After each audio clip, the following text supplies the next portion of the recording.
दुनिया भर की नजरें भीलवाड़ा पर।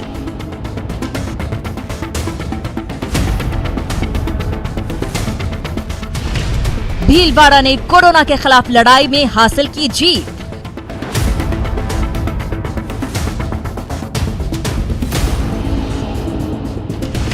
आज सभी 25 कोरोना पॉजिटिव की रिपोर्ट आई नेगेटिव।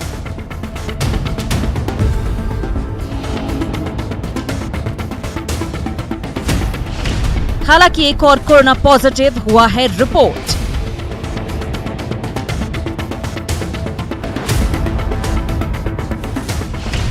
भीलवाड़ा को इटली और वुहान की दी जाने लगी थी संज्ञा।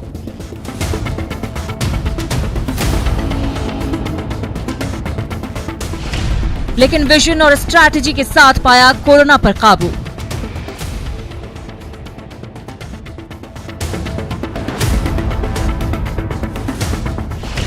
सीएम और स्वास्थ्य मंत्री खुद कर रहे भीलवाड़ा को लगातार वॉच।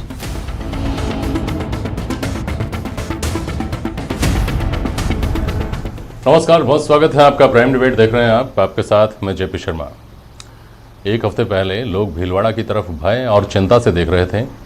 भीलवाड़ा की तुलना वुहान और इटली से की जा रही थी, लेकिन अब तस्वीर बदल चुकी है। मुख्यमंत्री और चिकित्सा मंत्री की अगुवाई में स्वास्थ्य विभाग के लोगों और भीलवाड़ा के प्रशासन ने कमाल कर दिखाया।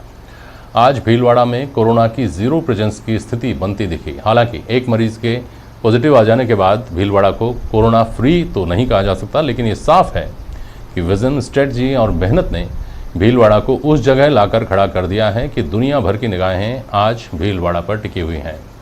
कई देश राजस्थान के अफसरों से संपर्क कर भीलवाड़ा मॉडल के बारे में जान रहे हैं। तो लॉकडाउन तो पूरे देश में है, सोशल डिस्टेंसिंग भी पूरा देश देख रहा है। फिर भीलवाड़ा ने ऐसा क्या किया जिसके चलते कोरोना को वहां घुटने टेकने पड़ गए? आज प्राइम डिबेट में इसको जानने की कोशिश करेंगे, इन सवालों के साथ कि भीलवाड़ा ने कैसे दी कोरोना को मात।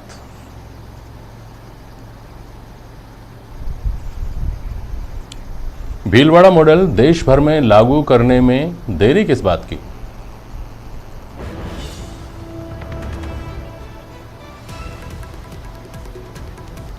और इस मॉडल को लागू करने में क्या क्या व्यावहारिक दिक्कतें हैं?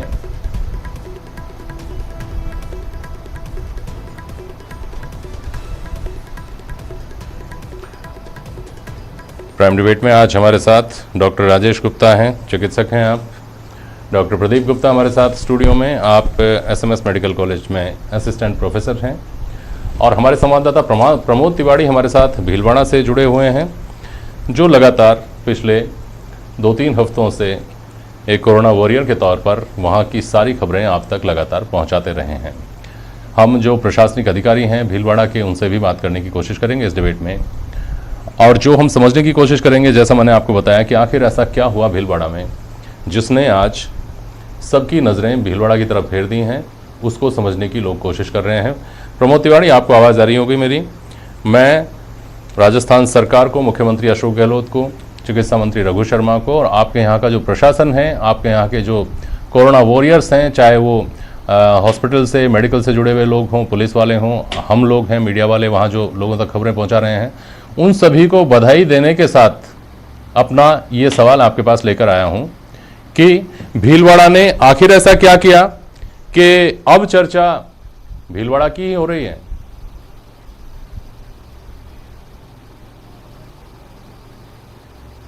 बिल्कुल जेपी जी, आप सही कह रहे हैं कि जब 20 मार्च को पहला पॉजिटिव आया था, कोरोना पॉजिटिव, और जैसे जैसे संख्या बढ़ती गई तो लोग भीलवाड़ा को कोई इटली बता रहा था तो कोई वुहान बता रहा था। पर 4 मोर्चों पे मुख्यमंत्री अशोक गहलोत ने, चिकित्सा मंत्री रघु शर्मा और एसीएस जो मेडिकल एंड हेल्थ है, इन सब ने मिलकर यहाँ के कलेक्टर राजीव भट्ट को एक तरह से फ्री हैंड दिया था। उनकी मॉनिटरिंग बहुत जबरदस्त थी। और जो कलेक्टर राजेंद्र भट्ट की जो टीम थी, इसमें उन्होंने एडीएम जो प्रशासन है राकेश कुमार, और यहाँ के जो सीएमएचओ है डॉक्टर मुश्ताक खान, और जो हॉस्पिटल के जो इंचार्ज हैं, सुपरिटेंडेंट है डॉक्टर अरुण गौड़, इन 4-5 की टीम ने, और जो एसपी यहाँ के हरेंद्र महावर, सबसे पहले कलेक्टर ने बिना एक क्षण गंवाए, जैसे उन्हें पता लगा कि यहाँ के जो बांगड़ हॉस्पिटल के डॉक्टर थे, डॉक्टर आलोक मित्तल, उनकी रिपोर्ट जयपुर से पॉजिटिव आई, दूसरे दिन उनकी रिपोर्ट जैसे ही पुणे से पॉजिटिव आई, 20 तारीख को दोपहर में 11 बजे उन्होंने दुकानें बंद करवाना शुरू कर दिया। दोपहर तक तो पूरे भीलवाड़ा की सीमाएं सील करके कर्फ्यू लगा दिया। एक फ्रंट पे उन्होंने भीलवाड़ा को सील करने का काम किया। दूसरा जो एडीएम थे राकेश कुमार और यहाँ के जो सीएमओ थे डॉक्टर मुश्ताक, इन दोनों ने मिलकर पहले शहर को फोकस किया। यहाँ की 4.5 लाख की जो पॉपुलेशन थी, 200 से ज्यादा टीमें बना के घर घर सर्वे किया और जो 253 का स्टाफ था मैं इसका बांगड़ हॉस्पिटल का, उनको और उनके परिजनों को क्वारंटाइन कर दिया। 700 से ज्यादा लोगों को करीब 26 यहाँ के रिसोर्ट होटल में सिंगल रूम में उनको रखा। साथ ही साथ 10 दिन में जो बांगड़ हॉस्पिटल में 5000 से ज्यादा लोग थे उनको घरों में क्वारंटाइन किया। कई उन्होंने कम्युनिटी सेंटर धर्मशालाओं में क्वारंटाइन किया। एक फ्रंट पे उन्होंने ये काम किया। तीसरे फ्रंट पे उन्होंने जो डॉक्टर हॉस्पिटल के सुपरिटेंडेंट अरुण गौड़, जयपुर में एक भी यहाँ के मरीज को रेफर नहीं होना पड़े, इस तरह की व्यवस्थाएं की सारे जितने भी इक्विपमेंट चाहिए थी, दवाइयां चाहिए थी, वो सारी की सारी वहां उपलब्ध कराई। तीसरे फ्रंट पे क्योंकि जब कर्फ्यू लगा दिया तो किस तरह से फूड सप्लाई हो, खाद्य सामग्री सप्लाई हो, इसके लिए उन्होंने यूआईटी सेक्रेटरी नितिन पाल सिंह, उनको जिम्मेदारी थी। इस तरह से 4 फ्रंट पे एक साथ लड़ाई लड़ी गई और जो चारों इनके जो एक तरह से कैप्टन थे, जो मुख्य कैप्टन तो राजेंद्र भट्ट थे ही, जो कलेक्टर थे, और बाकी लोगों ने चाहे एसपी हो, सीएमएचओ हो, चाहे सेक्रेटरी यूआईटी हो, एडीएम हो, इन सब ने मिलकर पूरी ताकत लगा दी। यहाँ की जनता को भी हमें सैल्यूट करना चाहिए कि उन्होंने भी इन परिस्थितियों में जब 3 तारीख से लेकर अब 13 अप्रैल तक जो महा कर्फ्यू लग रहा है उसमें न तो दवा और दूध भी आपको घर पे ऑन डिमांड सप्लाई किया जा रहा, तो यहाँ की जनता ने भी पूरी मदद की, संयम बरता और जैसे जैसे कलेक्टर ने सख्ती की उसका विरोध नहीं किया। उसको समझ में आ गई यहाँ की पब्लिक की ये हमारे अच्छे के लिए है। मैं आज आपको एक बता रहा हूँ कि जहाँ कई बार आमने सामने के हम विजुअल्स देखते हैं, फुटेज देख रहे हैं कि पुलिस और जनता के बीच में लड़ाई हो रही। यहाँ का जो सब अर्बपुर, वहां मैंने देखा कि 4 वॉलंटियर जनता गश्त कर रहे हैं। लोग 12-12 घंटे की ड्यूटी देके पुलिस से कह रहे हैं कि आप थोड़ा रेस्ट कर लीजिए, 12-12 घंटे की ड्यूटी हम देते हैं, लोगों को घरों में रोक रहे हैं। तो इन सब 5 मोर्चे पे जब एक साथ लोगों ने लड़ाई लड़ी तो आज जो भीलवाड़ा वुहान और इटली से कम तुलना की जा रही थी, वो देश ही नहीं विदेश में भीलवाड़ा मॉडल के रूप में एक सक्सेस मॉडल सामने आ रहा है। और आज दोपहर तक तो ऐसी खुशी थी कि 25 के 25 जो यहाँ टोटल 27 मरीज पॉजिटिव आए थे, 2 की डेथ हो गई, 25 की रिपोर्ट नेगेटिव आ गई थी, पर शाम होते होते 1 की रिपोर्ट पॉजिटिव आई है। तो इस समय भीलवाड़ा में केवल 1 पॉजिटिव मरीज है। जेपी जी ठीक है प्रमोद, बात वहां से हमको दरअसल शुरू करनी चाहिए प्रमोद तिवारी कि जो पहली खबर थी जिसने प्रशासन को सतर्क किया और जब लगातार संख्या बढ़ती हुई दिखाई दी तो स्वाभाविक रूप से जिस तरह डर का खौफ का माहौल है उसमें अपने मोराल को बूस्ट करने के लिए और इतना बूस्ट करने के लिए कि जिस वायरस ने महाशक्तियों को झुका दिया है उस वायरस को झुकाना है, उसको हराना है। इसके लिए बहुत बड़े पैमाने पर आपको साहस जुटाना पड़ता है, अपनी टीम के लोगों में साहस आपको भरना पड़ता है। वो शुरुआत कहाँ से हुई, किसने लीड ली और कैसे कैसे कैसे लोगों में ये हौसला जगाया गया कि हम लड़ सकते हैं, हम जीत सकते हैं?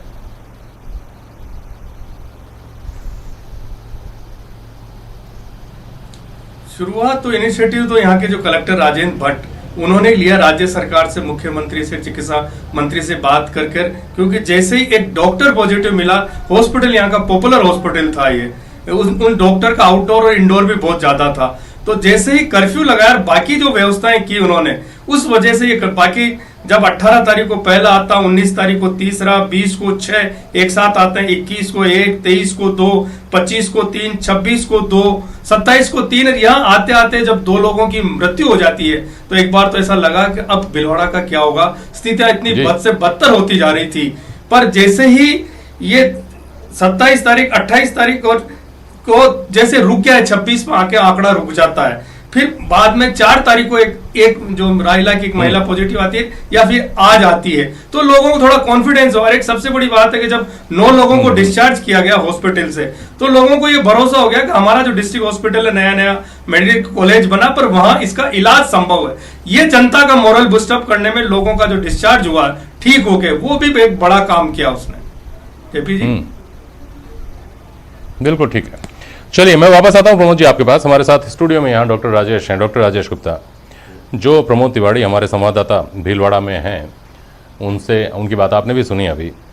जो बात उन्होंने बताई उसमें समझ में ये आता है कि समय पर इसकी गंभीरता को समझ लिया गया और तुरंत फुरत ये स्ट्रेटजी तैयार कर ली गई कि कैसे लड़ाई लड़ी जानी है।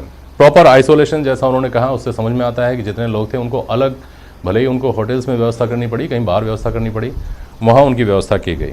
और दवा और संसाधनों का इस तरह से इंतजाम किया गया कि शहर से बाहर ना तो किसी को ले जाना पड़े, ना किसी को अंदर आने दिया जाए। मोटे तौर पर डॉक्टर साहब, आइसोलेशन सब जगह चल रहा है, सोशल डिस्टेंसिंग सब जगह चल रही है, लॉकडाउन पूरे देश में है, तो फिर वो बारीक फर्क क्या है जो भीलवाड़ा को बाकी जगहों से अलग करता है? डॉक्टर राजेश गुप्ता। नमस्कार।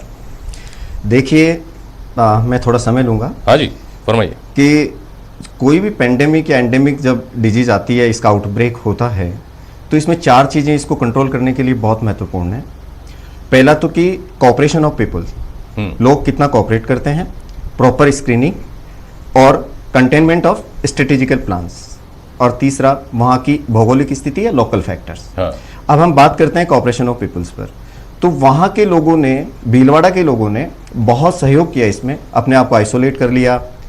जो भी टीम गई या जो मेडिकल का स्टाफ गया, उसको उसके साथ कोऑपरेट किया, आइसोलेशन किया, और जैसे ही पता लगा उन लोगों ने सोशल डिस्टेंसिंग शुरू कर दी। लोग अपने अपने घरों में बंद हो गए, कर्फ्यू का अच्छे से पालन किया। तो जितनी भी ये आउटब्रेक्स हैं, ये इसमें सबसे इम्पोर्टेंट चीज़, सरकार कितना भी कुछ कर ले, जब तक लोग इसको कोऑपरेट नहीं करेंगे तब तक ये कंट्रोल में नहीं आ सकता। इसलिए हमें समझने की सबसे बड़ी ज़रूरत है कि कोऑपरेशन तो सबसे पहली चीज़ है इसमें। डॉक्टर साहब, आपकी बात पूरी है, उससे पहले मैं यहाँ ये जोड़ना चाहूँगा, प्रमोद तिवारी ने अभी बताया कि वहाँ लोगों का कोऑपरेशन इस तरह का है कि लोग खुद वहाँ, एक तो स्थिति ये बन रही है पूरे देश भर में, हमारे पास तस्वीरें आती हैं अलग अलग जगह से, पुलिस वाले डांट रहे हैं, पुलिस वाले पीट रहे हैं, डंडे खा रहे हैं लोग, लेकिन फिर भी घरों से बाहर निकल रहे हैं। दूसरी तरफ सिचुएशन ये है कि लोग खुद वॉलंटियरिंग कर रहे हैं, लोग खुद बाहर निकल रहे हैं, करेंगे 12 घंटे हम पहरा देंगे, आप लोग थक गए तो आप चले जाइए, लेकिन हम किसी को बाहर नहीं निकलने देंगे। तो ये बात, इससे ये बिल्कुल साफ हो जाती है कि लोगों का इन्वॉल्वमेंट जब तक नहीं होगा, लोगों का कोऑपरेशन जब तक नहीं होगा, लोग इसकी गंभीरता को जब तक नहीं समझेंगे, तब तक सरकार अपने लेवल पर कोई भीलवाड़ा का मॉडल, ऐसा कोई थीसिस रिसर्च तैयार नहीं हुई है, कोई मशीन तैयार नहीं हुई जिसको ले जाकर के अलग अलग शहरों में लगा दिया जाएगा। कि पहली आवश्यकता यह है कि लोग इस बात को समझें, लोग आगे आए।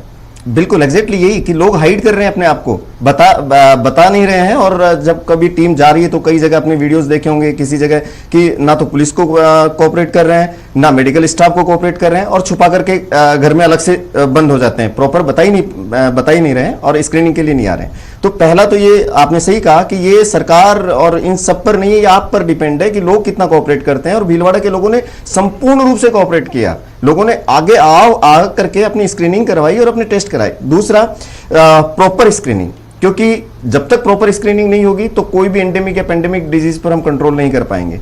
इन लोगों ने इतने अच्छे से स्क्रीनिंग की, इन्होंने टीमें बनाई अपनी, और इमीडिएट स्क्रीनिंग के उस एक्शन पर तैयार हो गया प्रशासन। एडमिनिस्ट्रेशन ने बिना देरी किए लोगों को स्क्रीनिंग करना चालू कर दिया। और जब अब आप ये देखिए कि भीलवाड़ा में लगभग 30 से 35 लाख पूरे जिले की जनसंख्या है, और उस पूरी जनसंख्या की इन्होंने स्क्रीनिंग कर ली। तो कितना बड़ा काम था, लेकिन टीम वर्क था, हो पाया। स्क्रीनिंग से हमें ये पता लग पाया कितने लोग सस्पेक्ट हैं और उन लोगों को आइसोलेट कर पाए। तीसरी जो चीज है, कंटेनमेंट ऑफ स्ट्रेटेजिकल प्लान, इन्होंने बड़े अच्छे से स्ट्रेटेजिकल प्लान किया, स्ट्रेटेजी बनाई। इन लोगों ने इमीडिएट लगभग 2000 टीमें बना ली रूरल एरियाज के लिए, और लगभग 300 से 400 टीम बना ली इन्होंने वहाँ जो अर्बन एरियाज के लिए थी, और इमीडिएट सारे हॉस्पिटल्स खाली करवा लिए, आइसोलेशन के लिए जगह तैयार कर ली, और वेल इक्विप्ड हॉस्पिटल तैयार करा लिए कि अगर हमारे पास केसेस ज्यादा आते हैं तो हम उनको ट्रीट कर सकें। और तीसरा है लोकल फैक्टर्स, ये भी बहुत इंपॉर्टेंट है भीलवाड़ा के केस में, क्योंकि every city has its oven character, कि वहां का क्या कैरेक्टर है, क्या भौगोलिक स्थिति है। अब आप देखेंगे कि भीलवाड़ा में जो मकान बने हुए हैं वो इतने डेंस नहीं है, थोड़ा दूर दूर हटके हैं, तो सोशल डिस्टेंसिंग बहुत इजीली अवेलेबल है। दूसरा, इजीली की जा सकती है। तीसरा, वहां पर जो भी चीजें हैं, जैसे रोड है तो उसको ब्लॉक अच्छी से किया जा सकता है, कि जितना भी उसकी बाउंड्रीज है शहर की, जैसे आप जयपुर में देख लें या मान लो कोई पर्टिकुलर एरियाज में देख लें, तो उसको एक सराउंडिंग, एक प्रॉपर बाउंड्री के लिए से आइसोलेट करना बड़ा मुश्किल हो जाता है। लेकिन वहां पर जो रोड्स आ रही हैं वो क्लियर रोड्स हैं, अंदर जो सिटी में आ रही है उसको ब्लॉक कर दिया गया पूरी तरह, और भीलवाड़ा में ना आने और जाने से रोक दिया गया। तो ये बहुत सारी। दूसरा, लोकल फैक्टर, इसमें एक बहुत बड़ा जो इंपॉर्टेंट चीज है वो ये भी है कि यहाँ जो एपिसेंटर था वो एक हॉस्पिटल था, तो ट्रेस करने में बड़ी आसानी होगी कि एक हॉस्पिटल से जो कांटेक्ट में आए, जो लोग वहां से गए, जो आप जानते ही हैं कि पहली बार जो पहला केस मिला वहां वो डॉक्टर थे, फिजिशियन थे, और वो फिजिशियन खुद के हॉस्पिटल में भी देखते थे और लगभग 2 जगह वो विजिट भी करते थे। तो इस तरह से उनको ट्रेस करना इतना आसान हो गया।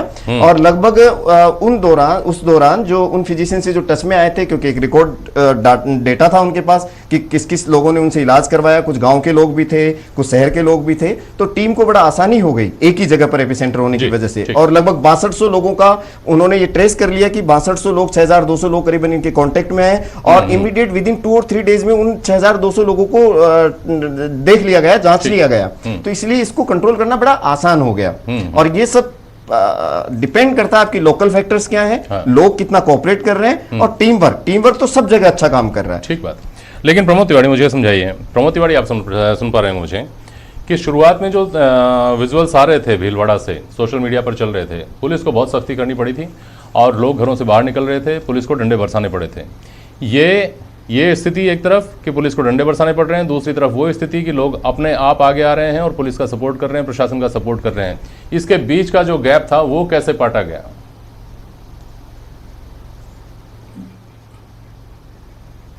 बिल्कुल जेपी जी, आप सही करें। शुरुआत में तो बिल्कुल यहाँ के जो दृश्य थे, बिल्कुल आप सही करें, पुलिस को डंडे मारने पड़ रहे थे। मैं आज जो केस स्टडी करके आया हूँ, पूर्व एक सबर्ब है, यहाँ का 40,000 की पॉपुलेशन है, भीलवाड़ा से 10 किलोमीटर दूर भीलवाड़ा नगर परिषद का क्षेत्रीय है। मैं जिस जगह गया हूँ, जिस मोहल्ले में गया हूँ, जब 20 मार्च को कर्फ्यू लगता, 21 मार्च को जब यूआईटी के जब खाद्य सामग्री वितरण करने जाते हैं, तो वहां की 2 महिलाएं डबल लेने आ जाती है, लेडी कांस्टेबल का सर तोड़ देती है, उसके हाथ में खून आ जाता है। 21 मार्च को इस तरह की वहां एटीट्यूड था लोगों का। और आज कम से कम 10 से 15 दिन हो गए, वो लोग 12 घंटे के लिए जनता गश्त कर रहे हैं। तो मैंने जब उनसे पूछा, यही सवाल वहां के थानाधिकारी से पूछा, मैं कहा यहाँ तो इसी जगह हम जहाँ खड़े हैं, वहां 2 महिला कांस्टेबल को ठोका गया था। आज ये लोग के समझाइश की, लोगों को समझ में आया कि अगर हम गलती करेंगे, जो चाहे प्रशासन हो चाहे पुलिस हो, इस बार आपकी गलती आप पे भारी नहीं पड़ेगी अकेले पे, आपके परिवार पे भारी पड़ेगी, समाज पे भारी पड़ेगी, पूरे भीलवाड़ा पे भारी पड़ जाएगी। और भीलवाड़ा के लोगों का जो जज्बा है, ये शुरू से आज से नहीं, लंबे समय से यहाँ के लोगों, चाहे आप आइसक्रीम लॉरी को ले लो, चाहे ट्रैक्टर माउंट कंप्रेसर को लो, यहाँ के लोग बड़े जिंदा दिल इंसान हैं। उनके ये समझ में आ गया। अभी मैं पिछले 4-5 दिनों से तो देख रहा हूँ कि जब भी पुलिस की गश्त होती, फ्लैग मार्च होता, तो कोई फूल बरसा रहा, कोई ताली बजा रहा। तो ये पिछले 10-12 दिनों से लोगों के समझ में आ गई कि इसके बिना जो बदनामी हुई भीलवाड़ा की, वुहान और इटली से, लोगों को लगने लगा कि हम बर्बाद हो जाएंगे, हम खत्म हो जाएंगे। ये चीज यहाँ के लोगों को थोड़ा जल्दी समझ में आ गई और एडमिनिस्ट्रेशन की सख्ती को धीरे धीरे उन्होंने आत्मसात कर लिया।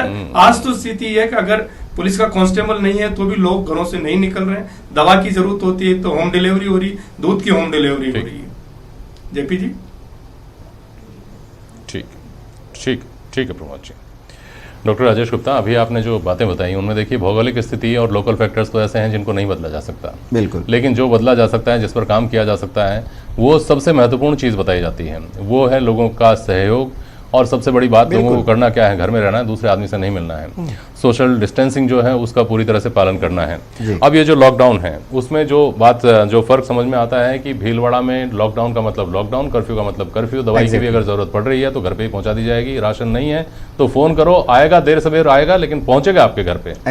जैसे अन्य स्थानों पर ये लिबर्टी दी हुई है कि ठीक है इतने बजे से इतने बजे तक ग्रोसरीज के लिए आप जा सकते हैं, आप सब्जी मंडी सुबह खुली रहेगी, दवाई अगर हारी बीमारी है तो आदमी निकलेगा ही घर से, और इसी की आड़ में लोगों का बाहर निकलना जारी है। तो क्या ये जो एक सुराख रह गया है इसको भरना जरूरी है भीलवाड़ा की तरफ कदम बढ़ाने के लिए? हाँ बिल्कुल, अगर आप सोशल डिस्टेंसिंग नहीं करेंगे और बिना काम के बाहर निकलेंगे या भीड़ भाड़ वाला एटमॉस्फेयर क्रिएट करेंगे तो ये कभी भी नहीं रोक सकता, प्रशासन कितनी भी कोशिश कर ले। आपको खुद को ही समझना पड़ेगा, पब्लिक को, पीपल्स को कोऑपरेट करना पड़ेगा। क्योंकि आप देख रहे हैं ना, जैसे कर्फ्यू लग रहा है, कर्फ्यू जैसी स्थिति में बाहर निकल जाते हैं लोग। तो जब तक सख्ती का पालन हो, लोगों को खुद को समझना चाहिए। अब गली गली तक पुलिस नहीं जा सकती। आप गलियों में खेल रहे हैं, कहीं बच्चे खेल रहे हैं, कहीं बाहर मोहल्ले वाले, जैसे आप एक कॉलोनी में है तो कॉलोनी तक तो पुलिस ठीक है, मेन रोड पर देख लेगी, कितना प्रशासन आपके घर तक पहुंचेगा। तो आपको खुद को सोच करके आइसोलेट करना चाहिए अपने आप को। लोग जैसे कई बार मैं देखने में आया, कुछ जगह दिखाई दिया कि लोग ना कॉलोनी में इकट्ठे हो जाते हैं शाम के टाइम में कि ठीक है यार हमारी कॉलोनी में तो नहीं है और हम लोग शाम को मिल क्या लेते पता हैं कि किस आदमी के अंदर है, कौन आदमी ऐसा है। जैसा मैंने कल परसों एक और एक्सपर्ट थे जिन्होंने बताया कि हो सकता है आपको आपके शरीर में कोरोना वायरस हो, आपको नुकसान नहीं कर रहा हो, लेकिन दूसरे आदमी तक आपके जरिए पहुंच जाए, क्योंकि इसको सिम्टम्स आने में भी 4-5 दिन लग जाते हैं। प्राइमरी सिम्टम्स नहीं आ पाते, आप समझ ही नहीं पाओगे कि किसके है किसके नहीं है। ठीक बात है डॉक्टर प्रदीप गुप्ता जी, ये एक आम दृश्य सभी शहरों में, सभी छोटे बड़े शहरों में आम है कि गलियों में बच्चे खेल रहे हैं, पार्कों में भी खेल रहे हैं, पुलिस वाले आते हैं तो भागते हैं अपने घरों की और गलियों में खेलते हैं। घर वाले भी ये सोचकर कि क्या फर्क पड़ता है, कोई बात नहीं, बच्चे सारे दिन घर में थोड़ी बैठे रहेंगे, थोड़ी देर खेलने भी निकलेंगे बाहर, यहाँ कौन सा पॉजिटिव आदमी आ गया है, कोई फर्क नहीं पड़ता। फर्क पड़ता है या नहीं पड़ता है? देखिए, कोरोना जिस तरह की बीमारी है उसका जो स्प्रेड का है वो 2 चीज़ों पर डिपेंड करता है। फर्स्ट है एक्सपोजर, दूसरा है होस्ट फैक्टर। एक्सपोजर का मतलब है कि जहाँ कहीं वायरस है दूसरे को कहीं से आ रहा है, उससे हम कितना एक्सपोज हो रहे हैं। दूसरा होता है कि हमारा होस्ट फैक्टर, मतलब जो सामने वाला बंदा है, चाहे बच्चा है चाहे बड़ा है, उसका इम्यूनिटी पावर क्या है, वो उससे कितना उससे अफेक्ट हो सकता है, कितना अफेक्ट नहीं हो सकता। तो कोरोना वायरस कोई बच्चे को छोड़ेगा या बड़े को छोड़ेगा ऐसा कुछ भी नहीं है, ऐसा कोई फैक्टर डिपेंड नहीं करता। लेकिन क्योंकि जो छोटे बच्चे होते हैं जिनकी एज कम होती है, उनकी इम्यूनिटी, रोग प्रतिरोधक क्षमता थोड़ी ज्यादा होती है। लेकिन दूसरी तरफ 1 साल से छोटे जो बच्चे होते हैं उनकी रोग प्रतिरोधक क्षमता और भी कम होती है। तो वो ज्यादा ससेप्टेबल हो जाते हैं इन्फेक्शन के लिए। दूसरी तरफ बात करें हम ओल्ड एज वाले लोग हैं जो 60 साल से ऊपर हैं, उनकी रोग प्रतिरोधक क्षमता फिर अगेन कम होती है, तो वो दोबारा इन्फेक्शन के लिए ज्यादा उनके चांस बढ़ जाते हैं। तो इसलिए ये बहुत इंपॉर्टेंट है कि कोई बच्चा अगर घर से बाहर निकल कर खेल रहा है और वो किसी के भी कांटेक्ट में आता है जिसको कोरोना है, तो वो उसको इन्फेक्शन होने की पूरी संभावना है। और अगर एक बार उसको होगा तो वो घर में आएगा, दादी प्यार करेगी, माँ प्यार करेगी, तो वो पूरे घर को एक चैन बना लेगा। तो आपको ये बहुत ध्यान रखना है कि बच्चों को स्पेशली, बच्चे बहुत ससेप्टिबल है इस इन्फेक्शन के लिए, बच्चों को तो स्पेशली हमको घर से बाहर नहीं निकलने देना है स्ट्रिक्टली। बड़े लोग फिर भी सोशल डिस्टेंसिंग मेंटेन कर सकते हैं, बच्चे ना तो सोशल डिस्टेंसिंग मेंटेन करते हैं और ना ही उनकी इम्यूनिटी पावर इतनी अच्छी होती है कि वो इस रोग को मतलब चेक नहीं कर सकते कौन इन्फेक्शन, किसको इन्फेक्शन हो सकता है, किनको नहीं हो सकता। तो उनसे घर में इन्फेक्शन पहुंचने का बहुत ज़्यादा चांस बढ़ जाता है। अच्छा। तो हमें इस बात पर स्पेशली ध्यान रखना है कि बच्चों को और 60 साल से ऊपर के बुजुर्गों को घर के बाहर निकलने से रोकना चाहिए। और घर में भी उनसे मिलने में एहतियात बरतनी चाहिए, ऐसा भी है? देखिए, घर में भी हमको सोशल डिस्टेंसिंग मेंटेन करना चाहिए, क्यों जैसे फेस मास्क है कवर करके रखना चाहिए। इन्फेक्शन कोई स्प्रेड होता है तो वो अपने ड्रॉपलेट से होता है, एयर ड्रॉपलेट से, तो वो भी हमको दूसरों तक पहुंच सकता है। तो हमें घर में भी सोशल डिस्टेंसिंग का पालन करना चाहिए। बच्चों को अलग कमरे में सुलाना चाहिए। जो लोग बाहर जा रहे हैं, बहुत से लोग हैं जैसे बैंक कर्मचारी हैं, अस्पताल वाले लोग हैं, वो अस्पताल जा रहे हैं, तो उनको एक अलग कमरे में आइसोलेट सोशल डिस्टेंसिंग मेंटेन करना चाहिए। अच्छा प्रदीप जी, जो भीलवाड़ा में जो तरीका अपनाया गया और भीलवाड़ा ने जो सक्सेस हासिल की है, हालांकि कहना जल्दबाजी है, लेकिन फिर भी अभी जहां भीलवाड़ा खड़ा है इस वक्त जिस स्टेज पर, वहाँ के प्रयासों को अंडर एस्टिमेट नहीं किया जा सकता, अंडरमाइन नहीं किया जा सकता। लेकिन ये भी है कि दूसरे शहर बड़े हैं, पॉपुलेशन ज़्यादा है जी, पॉपुलेशन की डेंसिटी ज़्यादा है, दूसरी व्यावहारिक दिक्कतें बहुत सारी हैं। तो वो क्या हो जो इन सारी हर्डल्स के बाद में, इन सारी चैलेंजेस के बाद में बावजूद बड़े शहरों में, बड़ी आबादी वाले शहरों में भी हमको उस तरह की राहत दे सकता है जैसा भीलवाड़ा में मिली? देखिए, भीलवाड़ा मॉडल सब जगह लागू किया जाना उचित है, सब जगह किया जा सकता है। जयपुर की बात करें या राजस्थान के किसी भी एरिया की बात करें जहाँ पे हमें इन्फेक्शन मिल जाता है जी, उस एरिया को तो इमीडिएट हमें कंप्लीट ब्लॉक करना पड़ेगा। हाँ। उस एरिया को कंप्लीट, ना तो कोई वहाँ पे एंटर करे ना कोई वहाँ से निकले, एक बात। दूसरा, लोगों को जागरूक होना पड़ेगा। इन्फेक्शन को ना तो उस कॉलोनी में आने दिया जाए, आ गया है तो सोशल डिस्टेंसिंग मेंटेन करें। किसी को है तो उसको तुरंत दिखाएं, थोड़ा सा भी अगर सिम्टम लगता है। ये जरूरी नहीं है कि वो विदेश से आया हो या नहीं आया हो, लेकिन अगर किसी को भी थोड़ा सा बुखार भी आता है, खांसी भी है, गले में दर्द भी है, तो उसको डॉक्टर की सलाह लेनी चाहिए। डॉक्टर को उचित लगेगा, वो अपनी जांच करवा लेगा, लेनी चाहिए प्राथमिक तौर पर। तो इसमें सबसे इंपॉर्टेंट है कि बी एक गुड रोल मॉडल। हर एक इंसान को अपना एक अच्छा रोल मॉडल होना चाहिए और उसको दिखाना चाहिए कि मैं इस कोरोना के लिए जागरूक हूं और मुझे इसके लिए समाज की चिंता है, मेरे परिवार की चिंता है। ठीक। समय बहुत कम रह गया। डॉक्टर राजेश गुप्ता, ये कयास लगाए जा रहे हैं कि लॉकडाउन को बीच में कुछ दिन के लिए शिथिलता दे करके फिर से लागू किया जाएगा, लेकिन एक बड़ा तबका है जो ये कहता है कि ऐसा किया गया तो सारी जो मेहनत है उस पर पानी फिर जाएगा। क्या मानते हैं आप? बहुत संक्षिप्त में बोलिएगा। जी, मैं बिल्कुल इस चीज को ये मानता हूं और बहुत स्ट्रिक्टली, बहुत अच्छे से ये बताना चाहता हूं कि लॉकडाउन को अभी बिल्कुल नहीं खोलना चाहिए, क्योंकि कुछ लोग हैं जो अभी भी नहीं समझ पा रहे हैं और अभी भी इसको बहुत लाइटली ले रहे हैं। जैसा कि आपने देखा होगा, कई बार कोरोना पॉजिटिव या कोरोना जैसे सिम्टम्स आ रहे हैं तो फिर भी जा रहे हैं। और अगर हमने गलती से खोल दिया, मान लो ट्रेन हमने चालू कर दी और ट्रेन में वापस इतनी भीड़ हो गई और फिर लोग उसमें इस तरह से कोरोना पॉजिटिव लोग जो अभी भी सीरियस नहीं है उस बीमारी को लेकर के, वो लोग उसमें घुस गए, तो एक साथ वापस अपन जितना जो मेहनत हुई थी वो वापस उसी पोजीशन में आ जाएंगे और फिर एक नई साइकिल शुरू हो जाएगी। तो हमें कोई अभी रिस्क नहीं लेनी चाहिए जब तक कि कोरोना पॉजिटिव केस कंटिन्यू आ रहे हैं, क्योंकि अभी आप देखिए ना कहां से अभी कोरोना केसेस नहीं मिलना शुरू हो गए कि कोटा था, पहले आइसोलेट था, चूरू में नहीं थे, लेकिन अगेन आते जा रहे हैं। आज हम 5000 को क्रॉस कर गए हैं, तो अभी ये बहुत जल्दबाजी होगी अगर हम लॉकडाउन खोल देते हैं, क्योंकि अभी देख किसी भी कंट्री ने लॉकडाउन अगर शुरू किया है तो लगभग 2 या 2.5 महीने तक लॉकडाउन रहा है। और अगर आपने 21 दिन या 22 दिन के लॉकडाउन में इतनी बड़ी डेंस पॉपुलेशन वाले कंट्री में बड़ा पॉसिबल नहीं है। आपको स्टेप्स में खोलना ही पड़ेगा, क्योंकि आप यहाँ की पॉपुलेशन का घनत्व बहुत बड़ा है, बहुत ज्यादा है, तो आप रिस्क नहीं ले सकते मेरे अनुमान से। ठीक बात है। प्रमोद तिवाड़ी, भीलवाड़ा का क्या संदेश है देश को और दुनिया को?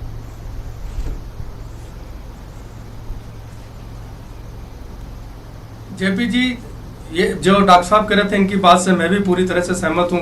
पिछले 19 तारीख से ये सारी चीजें देख रहा हूँ। सख्ती की तो अब भी जरूरत है और इसीलिए भीलवाड़ा ने एक नया नाम दिया कर्फ्यू को, महा कर्फ्यू। और वैसा ही महा कर्फ्यू पूरे स्टेट में जरूरी है। और अभी लॉकडाउन खोलना शायद ठीक नहीं होगा, क्योंकि जो जिस तरह से आज दिन में जो हमें खुशी थी कि सारे के सारे पॉजिटिव नेगेटिव अगर शाम होते होते एक वापस पॉजिटिव आ गया, तो ये जरूरी है। भीलवाड़ा ने एक जो सबसे बड़ा काम किया है सर्वे का, शहर में 3 बार घर सर्वे हो चुका है और पूरे जिले में 6 लाख से ज्यादा हाउस होल्ड को 26 लाख लोगों तक, चाहे वो उसमें केवल स्वास्थ्य विभाग ही नहीं था, ग्रामीण विकास है, पंचायत राज विभाग के थे, एग्रीकल्चर के थे, जितने भी सरकारी कर्मचारी थे उन सबको झोंक दिया गया। कम से कम 2-2 बार वो हर घर पे पहुंचे, उनसे कहा कि आपने बांगड़ हॉस्पिटल में इलाज तो नहीं कराया था, आपने इस डॉक्टर का इलाज तो नहीं कराया था, आपके घर में खांसी बुखार जुकाम से कोई पीड़ित तो नहीं है, इस तरह। और बाद में उन्होंने लोगों को समझाया भी सही कि आपको किस तरह से सोशल डिस्टेंसिंग मेंटेन करने, हाथ साफ करने। तो ये घर घर जागरूकता भी भीलवाड़ा प्रशासन ने लाने की पूरी कोशिश की। जितने भी सरकारी कर्मचारी थे, चाहे वो आशा सहयोगी जितने थे, सारी पूरी ताकत, पूरा अमला झोंक दिया। और सबसे बड़ी बात है कि जो टीम लीडर थे, मैंने रात को 10 बजे उनको एक बार मैसेज किया तो 2:30 बजे उनका जवाब आया। यहाँ के एडीएम एडमिनिस्ट्रेशन है जो एक तरह से बिहाइंड द कर्टेन काम करें, 3:30 बजे तक अपने लैपटॉप पे वो अपडेट करते हैं कि कहां से क्या चीज आ रही है। इस तरह की जनता और यहाँ का जो प्रशासन है उन्होंने मिलकर जो एक रोल मॉडल पेश किया है, अगर सब इस तरह से फॉलो करें तो निश्चित रूप से इस देश में जो कोरोना संक्रमण की जो चेन है ये टूटती नजर आएगी। जेपी जी, चलिए ठीक है प्रमोद जी, शुक्रिया आपका। और हमारे साथ जो मेहमान स्टूडियो में यहाँ मौजूद हैं उनका भी बहुत बहुत शुक्रिया। उम्मीद ये की जानी चाहिए कि जो मुस्कुराहट आज दोपहर में भीलवाड़ा के चेहरे पर हमने देखी थी, वो मुस्कान पूरे देश के चेहरे पर, पूरी दुनिया के चेहरे पर जल्द ही दिखाई देगी। और इसके लिए जो ज़रूरी है वो एक ही चीज़ है कि जब तक लोग खुद अपनी जिम्मेदारी नहीं समझेंगे तब तक शायद इस बीमारी से पार पाना मुश्किल होगा। बहुत शुक्रिया आप सभी का आज प्राइम डिबेट में शामिल होने के लिए। आज के लिए बस इतना ही। नमस्कार।